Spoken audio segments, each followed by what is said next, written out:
Welcome to Narrative Strokes.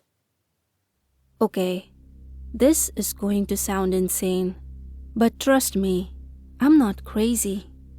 I know everyone thinks that's what someone crazy would say, but I swear to you, something else is living in my body, and it's growing from the back of my head. It started out small, just this little bump at the base of my scalp, right where my hair starts to thicken near the neck. I noticed it one morning while drying my hair. I thought maybe I scratched myself in my sleep or had some kind of bug bite. It was sore, but not that deep kind of pain that makes you panic, just a little tender. A couple days passed and it didn't go away. Actually, it got a little bigger, smooth, maybe the size of a grape. I told myself it was just a cyst or something. I even joked about it with my roommate, Amber. She called it my evil twin trying to claw its way out. Which, yeah, not so funny in hindsight. Anyway, I made an appointment with my family doctor. He took a look, felt around, and said it was probably a lipoma, benign, fatty tissue, nothing to worry about. "Just keep an eye on it," he said. "If it gets bigger or starts hurting, we'll look into removal. But most of the time, these things just chill out." That was 2 months ago. It hasn't chilled out. It's grown. And I don't just mean in size. It's changing. There's something under my skin, shaping itself into something else. I don't know how to explain it without sounding completely out of my mind, but sometimes I think I feel it twitching, like it's trying to move. I've started wearing hoodies and beanies all the time. I hate people standing behind me now. It makes my skin crawl, like I'm being watched, like someone's breathing on my neck, even when I'm completely alone. I tried to ignore it. I swear I did. I thought maybe I was just psyching myself out. I even stopped touching it for a while. But then this other thing started happening. Sometimes I lose time, like actual hours, gone. I'll be at home on my laptop 1 minute, then suddenly it's dark out and I'm sitting on the couch with the TV on, and I have no idea how I got there. I don't remember walking to the couch. I don't remember turning on the TV. Once I found a bowl of cereal I don't even like half eaten on the counter. Amber swears she didn't make it. Lately, she's been watching me differently, by the way. Not like she's annoyed, like she's concerned or confused, like I'm some kind of stranger in my own apartment. I know what you're thinking. You're thinking this is stress, that I'm making it up, or maybe I've got some kind of sleep disorder. I thought the same. I hoped that was it. But then I filmed myself sleeping. And that's when I saw it. That's when I saw what I did. I set up my phone on the dresser one night and hit record. I told myself it was just to rule out sleepwalking. I figured I'd see myself tossing and turning, maybe getting up for a glass of water. Nothing weird. The next morning, I almost deleted the video without looking. I didn't really want to watch the footage at first. I was scared of what I might find. But curiosity won. The first 2 hours were normal. I was asleep, barely moving. Around 2:14 a.m., something shifted. I sat up, not like a slow rise either. It was the stiff, unnatural motion, like someone yanked a puppet upright. My shoulders slumped forward, and my head tilted at this angle that made me feel sick just watching it. Then I got out of bed. I walked over to my desk and just stood there, staring down at something. My hands moved, but I couldn't see what I was doing. Then, without warning, I turned to face the camera. Only, I wasn't really facing it. My head stayed forward, but my upper body twisted, like I was showing something on the back of my head. And I swear to God, something moved under my hair. I paused the video, rewound, watched that part again and again. There was definitely a bulge, bigger than I thought, and it shifted, just slightly, like it was stretching. I nearly threw up. Amber knocked on my door while I was still watching the footage. She asked if I was okay. I told her I didn't sleep well. That wasn't a lie. Over the next few days, things got worse. I started waking up in different clothes. I'd go to bed in pajamas and wake up in jeans and a hoodie. Once, I found muddy footprints in the hallway. They matched my sneakers. Amber kept asking if I was going out at night.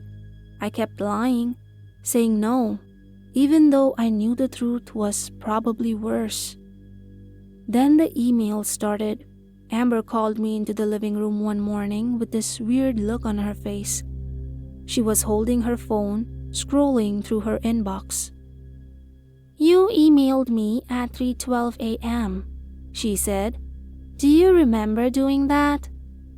I didn't. She read it out loud. Subject, open your eyes. Body, you always sleep with the door cracked open. I watch you sometimes. Your face looks different when you dream. My stomach dropped. I checked my sent folder. The message was there, but I didn't write it. Or maybe I did. Or maybe it did. Amber laughed it off in that nervous way people do when they don't want to admit they're scared. She said I probably dream emailed her or typed something half asleep. But I saw the way she looked at me after that, like I was some wild animal that might snap. I didn't sleep at all that night. I stayed up in bed, phone in hand, filming again. At 3:47 a.m., I rolled over and whispered something into the pillow. I had to boost the audio just to hear it. It didn't sound like me. The voice was raspier, stretched out and slow, like the words had to be forced out of my mouth. "I like her skin," it said. That was the first time I realized it had thoughts of its own, preferences. It was not just a growth, but something that was aware. I tried to forget it. I deleted the clip and told myself I was overtired. But denial only lasted a day, because it's not just a lump anymore. I didn't want to admit it, even to myself, but I can't deny it now. There's structure under the skin. I can feel it when I press back there. Ridges, like bone, like cheekbones. And lower, near my neck, something hard and rounded. A chin. I've stopped touching it. Every time I do, it feels more alive. Like it's aware of my fingers. Like it tenses up or shifts slightly under my skin. Amber saw it 2 nights ago. I was bending over to pick up the laundry basket and my beanie slipped up just enough for her to catch a glimpse. "Dude," she said, "you've got a serious bump back there. You should really go back to your doctor." I told her I would. I lied. I don't think a doctor could fix this. Sometimes, in the mirror, when I catch myself turning, I think I see features where there shouldn't be any. Not full ones yet, but hints, like the suggestion of an eye socket, the curve of a nostril, a faint outline of lips, colorless and tight against the skin. It's so faint that I convince myself it's just a trick of the light. But then it's there again, clearer, closer to real. Amber's been acting weirder too. She doesn't say much, but I've noticed she won't sit behind me anymore. On the couch, she always takes the chair across the room. When we're eating, she avoids looking at me when I turn my head. I can tell she's scared, even if she won't say it. Last night, I found clumps of my hair in the bathroom sink. Not just a few strands, clumps, like something had been yanking it out from the inside. I've started getting headaches too, sharp, stabbing pain that comes and goes, always at the back of my head, like something stretching, making room for itself. The sleepwalking is worse. I've run out of storage on my phone from all the footage, and every night the same thing. I rise, I move, I whisper. The voice isn't quite mine anymore. A few nights ago, I didn't just talk in my sleep. I laughed. This horrible, choking giggle that went on for almost a full minute while I just stood at the foot of Amber's bed, watching her. She didn't wake up, thank God, but the video made me feel sick. Today, I tried something.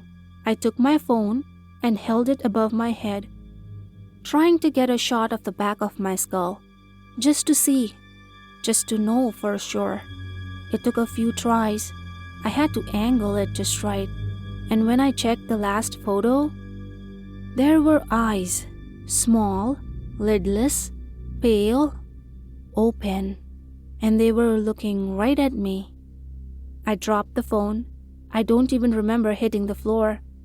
Just the jolt of cold panic seizing every part of me. I didn't sleep that night. I just lay there, frozen, feeling watched from the inside out. Every time I blinked, I saw those eyes, staring, patient, waiting. And when I finally drifted off, sometime after dawn, I woke up with blood under my fingernails. Not mine. It was dry, crusted in the creases of my knuckles. I don't remember doing anything. I never heard Amber scream. I never left the apartment, as far as I know. But there it was, proof. Amber was still asleep. I checked her door 3 times just to be sure. She looked fine, breathing, peaceful even. I went to the bathroom and scrubbed my hands until the skin turned raw. That afternoon, Amber mentioned a neighbor's cat had gone missing. "You know the orange tabby? The one that always sits on the stairs?" she said over coffee. "Mrs. Dobbins swears she saw someone carrying it around late last night. Said it looked like me, but taller, creepier." She laughed a little. I didn't. I checked my closet later. I don't know what I was hoping not to find, but what I did find made my stomach twist. Cat fur, tufts of it, stuck to the lining of my winter coat. The next day, Amber noticed scratches on the bathroom mirror, tiny gouges in the glass, like someone had raked their fingernails across it over and over. It wasn't just the mirror. There were scratches on the inside of the fridge door, the underside of the kitchen table, even the hallway walls.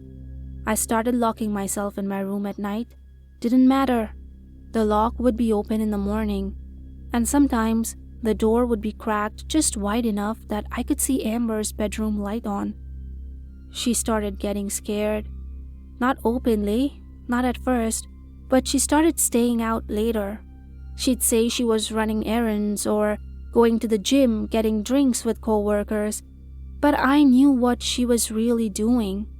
Avoiding me. And who could blame her? I caught my reflection smiling once. I wasn't smiling, but my reflection was. I blinked and it was gone. Back to normal, as if nothing happened. But I know what I saw.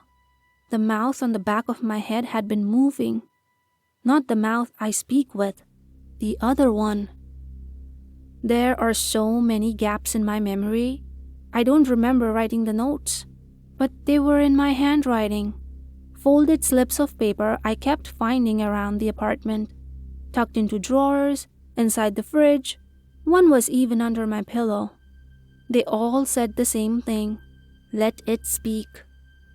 Amber asked if I'd been sleepwalking again. I said no. She asked if I was seeing someone about my mental health. I told her I was fine. That was a lie, obviously. Sometimes I wondered if I was hallucinating, or if it was really a mental illness that had me convinced that this thing on the back of my head was alive. But then why would this start all of a sudden?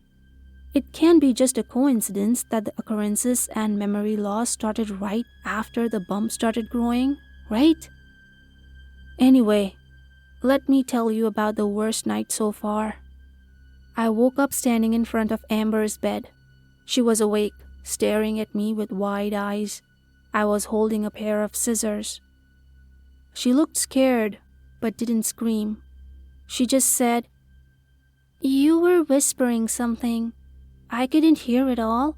Just a word, over and over. Inside. You kept saying inside." I dropped the scissors and ran to the bathroom. Threw up. Why did I say inside? What was that supposed to mean? Was it about this thing? It's not just growing on my head. Is it actually growing inside of me? I shivered. When I looked in the mirror, I swear the face on the back of my head was smirking. I woke up the next morning thinking it had all been a nightmare. A couple days later, there was dirt under my fingernails again. And this time, my socks were wet. Like I'd walked through grass soaked with morning dew.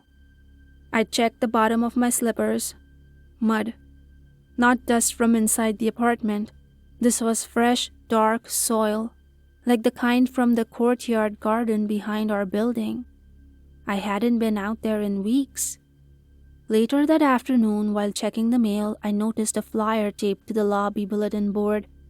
A photo of a scruffy little terrier mix, one of those yappy but lovable dogs that all the tenants knew, and the words, "Missing. Answers to Bruno. Last seen Tuesday night." My stomach sank. I stared at the date. That was last night. I stood there, frozen, holding the edge of the flyer like I was steadying myself. I couldn't remember seeing or hearing anything. No barking, no howling. That's when my eyes drifted to the tiny black and white TV mounted in the corner of the mailroom, cycling through the building's grainy camera feeds. The footage was on a loop. I almost looked away until I saw myself. I was on the screen, walking out the stairwell door into the basement corridor, wearing my red jacket, hair pulled up, holding something in my hand. At first I thought it was a purse. Then I saw the leash, and a small dog trotting beside me. Bruno. I blinked, and the footage jumped to the next camera. The next frame was empty. I stared at the screen for what felt like forever. No one else seemed to notice. Most people ignore the security feed, just background noise while they sort bills and coupons. But I saw it, me, out there at 4:12 a.m., walking a dog I didn't own. I backed away from the mailboxes and took the stairs 2 at a time. Amber was out. I locked the bathroom door, peeled off my jacket, and turned my back to the mirror. My skin looked tight, redder than before, like the thing beneath it was closer to the surface now. Closer to what exactly? Freedom? That night, I dreamed about a whimpering sound, then chewing. I woke up biting my pillow. Amber has been quiet all morning. She didn't come home last night, or maybe she did and left before I woke. I can't tell anymore. We haven't really talked since the scissors incident, since she caught me standing over her, whispering that horrible word in my sleep. I told her I didn't remember any of it. She said, "That's the problem," and left. The apartment feels emptier, not just quiet, hollow, like something's been drained out of it. I walked into the kitchen and found a folded note taped to the fridge. Amber's handwriting. I don't know who I'm living with anymore. I want to believe you're still in there, but you scare me. I hear things at night. I hear you. I'm sorry. I can't do this. There was no goodbye. Her bedroom door was open, drawers empty. Her laundry basket was gone. The throw blanket from the couch, the one she always kept wrapped around herself during horror movies, it was missing. I sat down and stared at the note for hours. I didn't cry. I just kept rereading the line. I want to believe you're still in there. What if I'm not? I think about the face. How much it's changed. It's not just skin and ridges anymore. There's expression. I can't see it clearly, but I can feel it. Tightening when I'm scared. Smirking when something bad happens. The voice in my head has started talking during the day now. Low, raspy mutterings. Too soft to understand, but just loud enough that I know it's there. Whispering. Plotting. Waiting. Now that Amber's gone, it's just me. Me and it. For a while, I thought maybe that was the end of it. But then she came back. I didn't expect her to. After everything, I figured Amber was done with me. And honestly, part of me hoped she'd stay away. I didn't want her to see what I'd become, what was growing. And somewhere I worried I might hurt her after the scissors incident and knowing what I'd done to the poor cat and dog. But there she was, standing in the doorway just after midnight, clutching her phone and a small overnight bag.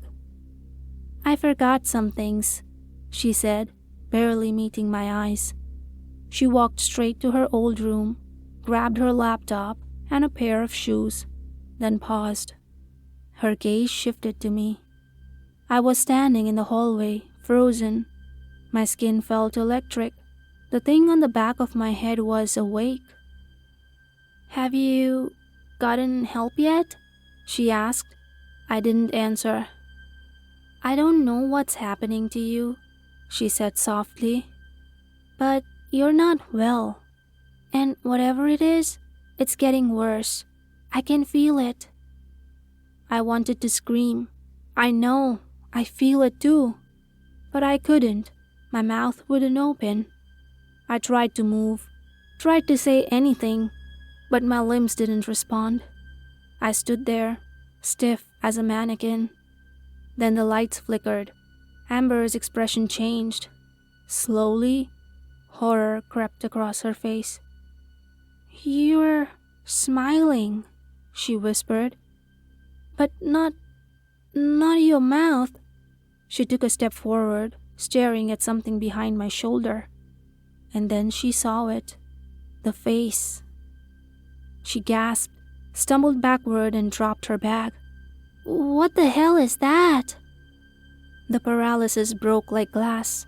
I collapsed to the floor, panting, sweating, crying. My neck burned. My scalp felt like it was on fire. Amber, don't look at it, don't. She ran to me, grabbed my arm, but then froze again. Her breath hitched. It blinked, she said. I nodded, or tried to. Amber helped me up and turned me to the mirror in the hallway. I didn't want to look, but she made me. And there it was, not just a lump, not just some vague distortion of flesh. This was a face, fully formed, eyes, nose, a too wide mouth with the faintest glimmer of teeth behind its lips. It grinned at us. I think it's controlling you, Amber whispered. I nodded again. I think it has been for a while. I turned away from the mirror, feeling sick. I black out, I said. I do things I don't remember. It speaks to me when I'm asleep. When I'm awake, it wants me alone. It wants control. Amber didn't speak for a long time. Then she said, "We need to cut it out." My blood went cold. She looked at me, dead serious. "If it's a growth, if it's becoming a part of you, we need to find a way to remove it before it takes over completely." "I've tried," I said. "Doctors took scans, but nothing showed up. They say it's benign, just some kind of a mass." Amber stared at the mirror. "That's no mass." Then she looked at me with something new in her eyes. Not just fear or concern. Determination. Amber didn't leave after that night. She stayed. She slept with her door open again. She even started researching, not just medical articles or rare parasitic conditions, but old occult forums, psychological case studies, archived Reddit threads. She printed pages, highlighted lines, connected dots I couldn't even look at. We tried things, sound baths, hypnosis. Amber even made a salt circle one night, shaking the whole time. "I know it sounds dumb," she said, "but we have to try something." Nothing worked. The face grew bolder. It talked more, not in whispers anymore, but in full, venomous sentences only I could hear. It told me lies about Amber, said she was going to betray me, hurt me, leave me again. It told me the only way to survive was to surrender. And one night, I almost did.